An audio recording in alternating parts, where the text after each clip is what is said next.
السلام علیکم ورحمۃ اللہ وبرکاتہ۔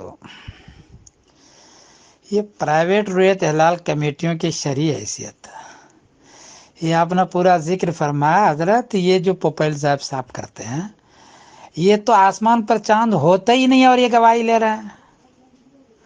آپ کے یہاں پاکستان میں آج جو چاند ہے وہ صرف 2 ڈگری اونچا ہے پشاور میں۔ 2 ڈگری کے چاند نظر نہیں آ سکتا، 10 ڈگری کے چاند نظر آتا ہے۔ تو وہاں تو چاند ہے ہی نہیں، وہ بلا وجہ کہ یہ ہمیشہ گواہی، جھوٹی گواہیاں لے کر کے یہ پھڈے لگا رہے ہیں یار۔ تو یہ پرائیویٹ رویت ہلال کمیٹی کی حیثیت تو بعد میں بیان کیجئے گا، آسمان پر چاند نہیں ہے، اور یہ جھوٹی گواہیاں جمع کر یہ کر رہے ہیں، اور اصل میں ان کو سعودی کی اتباع کرنا ہے۔ اس لیے چاند ہی آسمان پر نہیں ہے۔ اب تو ٹیکنالوجی کا زمانہ آ چکا ہے، 2 ڈگری کے چاند کیسے نظر آئے گا؟ 10 ڈگری کے چاند پر نظر آتا ہے مولانا۔ میں سمیر الدین بول رہا ہوں۔ السلام علیکم۔